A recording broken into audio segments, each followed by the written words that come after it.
Hello everyone, कैसे हैं आप सब लोग। Welcome to my new video. तो आज से हम शुरू करने वाले हैं अपना फिजियोलॉजी का लेक्चर। और यार कुछ दिनों से वीडियो नहीं आ रही थी, उसके लिए सॉरी, क्योंकि प्रैक्टिकल वगैरह हो रखे थे और गर्मी बहुत ज़्यादा थी। तो ऐसे में कुछ मन नहीं किया बनाने का, पर अभी घर पे आ चुका हूँ मैं और छुट्टी वगैरह हो चुकी है। तो इस वजह से आज हम शुरू करने जा रहे हैं अपना इंट्रोडक्शन ऑफ फिजियोलॉजी, क्रिया शरीर। ठीक है, तो अभी क्या है कि यहाँ से हम शुरू करेंगे और जितनी जल्दी हो सकेगा उतनी जल्दी ख़त्म कर देंगे मॉडर्न प्लस आयुर्वेदिक। तो अभी यहाँ से शुरू करते हैं। इसके बाद अगर आपको कोई भी क्वेरीज वगैरह हो तो आप मेरे को इंस्टाग्राम पर फॉलो कर सकते हैं। तो चलिए वीडियो को हम शुरू करते हैं।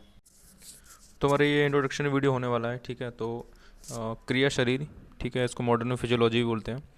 तो आप जैसा कि देख सकते हैं यहाँ पर मैंने लिख रखा है क्रिया प्लस शरीर। ठीक है, तो हम बेसिक से शुरुआत करेंगे।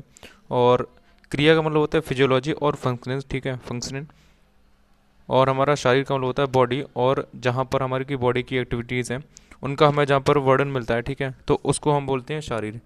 तो इन्हीं दोनों शब्दों से मिलकर हमारा बना है क्रिया शरीर। जितनी हमारी बॉडी के अंदर जितनी भी क्रियाएं चलती हैं, फंक्शनिंग होती है, वो कैसे होती है और किसकी मदद से होती है, तो ये सब हम फिजियोलॉजी में पढ़ते हैं या फिर क्रिया शरीर में पढ़ते हैं। तो हमारा आयुर्वेद क्या बोलता है इस बारे में, कि हमारा आयुर्वेद बोलता है कि हमारे जितने भी संसार में आपको चीज़ें देखने को मिलेंगी सब पंचभौतिक होती हैं, यानी कि जितनी भी सब चीज़ें हैं सब पंचमहाभूत से मिलकर बनी होती हैं। आकाश, वायु, जल, अग्नि, पृथ्वी। ठीक है, तो ये पांच महाभूत हैं और ये कैसे क्या हमारी बॉडी में फंक्शनिंग करते हैं और हमारा किन किन चीज़ों से हमारा बॉडी बना होता है मिलके। तो इस वीडियो में हम जानेंगे, एक छोटा सा इंट्रोडक्शन आपको बताने के लिए। और इसके अलावा आपको कोई भी क्वेरीज वगैरह हो, आपको डाउट हो, या फिर आपको फिजियोलॉजी के नोट्स वगैरह चाहिए हो, तो आप मेरे को व्हाट्सअप कर सकते हैं। स्क्रीन पे आपको नंबर दिख जाएगा। तो चलिए हम शुरू करते हैं। तो हमारे जो पंचमहाभूत हैं वो हमारे बॉडी को बनाने में हेल्प करते हैं। ठीक है, और हमारी जो बॉडी होती है वो आयुर्वेद के अनुसार कैसे मतलब कि बनी होती है। तो आपने एक श्लोक पढ़ा होगा, अ, दोष धातु मल मूलम ही शारीरम। ठीक है, सो हमारा ये सुश्रुत सारी स्थान का श्लोक है। ठीक है, तो हमारे जो आचार्य सुश्रुत हैं उन्होंने बताया कि हमारे जो दोष धातु और मल होते हैं, इन चीज़ों से मिलकर हमारी बॉडी बनी होती है। तो आपको पता ही होगा कि हमारे दोष कौन कौन से होते हैं, वात, पित्त और कफ। ठीक है, तो हमारे ये त्रिदोष होते हैं। ठीक है, इनको हम त्रिदोष भी बोलते हैं। इसके बाद हमारा आता है धातु।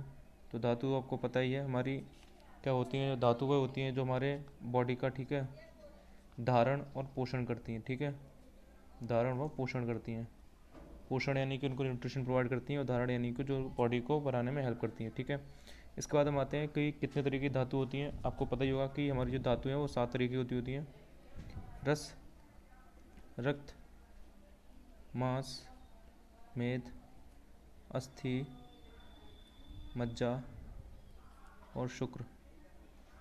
तो हमारी ये 7 तरीके की धातु होती हैं। ठीक है, सप्त धातु बोलते हैं क्योंकि 7 धातु होती हैं।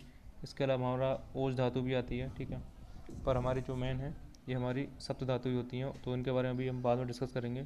ठीक है, इनके ऊपर पूरा पूरा एक चैप्टर दिया गया है, तो इसको आप अच्छे से पढ़ पाएंगे। इसके बाद है हमारे मल।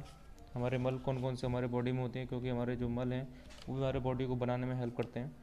ठीक है, तो हमारे 3 मल होते हैं बॉडी के। एक तो हमारा मूत्र, ठीक है, और एक हमारा हो गया श्वेद, और एक पुरुष। ठीक है, मूत्र को आप पता हो यूरिन होती है, हमारा श्वेद यानी कि स्वेट होता है, और जो पुरुष यानी कि स्थूल होता है। ठीक है, तो ये हमारा जो बॉडी होती है हमारी, दोष धातु मल मूलम ही शरीरम। ठीक है, तो इससे आपको श्लोक से ही समझ में आ जाएगा कि हमारे दोष धातु और मल यही हमारे मूल हैं और इनसे ही हमारा जो बॉडी बनती है। ठीक है, तो ये बात होगी हमारे इंट्रोडक्शन की, कि आपको यहाँ पर क्रिया शरीर में अपने दोष धातु और मलों की पढ़ना है। ठीक है, जो फिर फंक्शनिंग है, ठीक है, कैसे क्या होती है, कैसे व्युत्पत्ति होती है, कैसे डेरिवेटिव होते हैं ये, और हमारी बॉडी में अगर ज़्यादा हो जाए तो क्या करते हैं, कम हो जाए तो क्या करते हैं। ठीक है, तो आपको ये पढ़ना है। और आप अभी यहाँ पर स्क्रीन पर श्लोक देख रहे होंगे जो कि हमारा है, मैंने ऑलरेडी एनाटॉमी के लेक्चर में इसको कवर कर रखा है। ठीक है, तो हमारे जो बॉडी है कैसे कैसे बनती है, शुक्र षोडतम गर्भाशय। ठीक है, तो ये वाला श्लोक आप देख सकते हैं यहाँ पर लिखा है।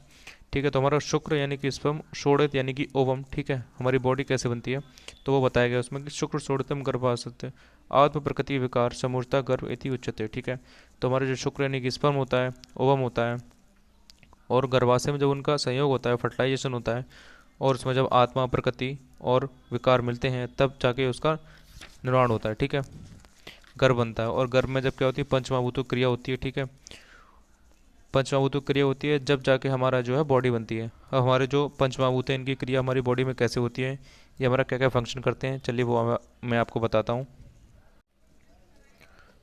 तो आपने अभी श्लोक पढ़ लिया होगा, ठीक है, और उसमें हमारे पंचमहाभूत के कार्य बताए गए जिनसे कि हमारी बॉडी मिलकर बनी होती है।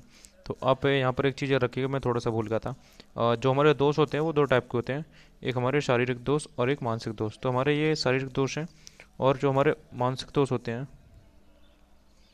ठीक है, वो हमारे होते हैं रज और तम,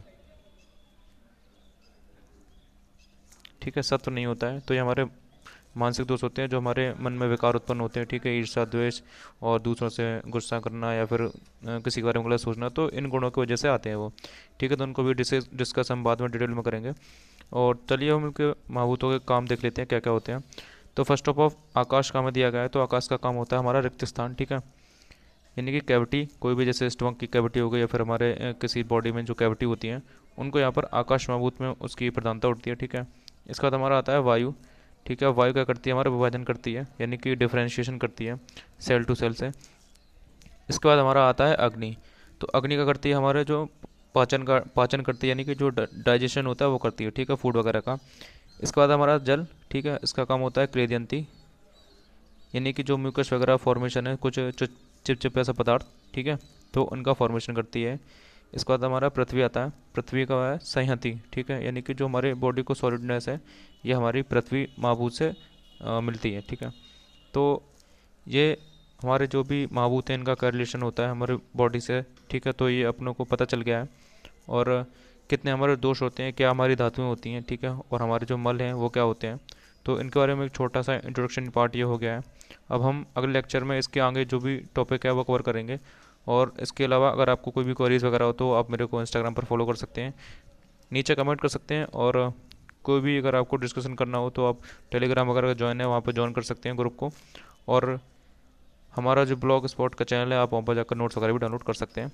बाकी मिलते हैं नेक्स्ट वीडियो में, तब तक के लिए bye bye and take care.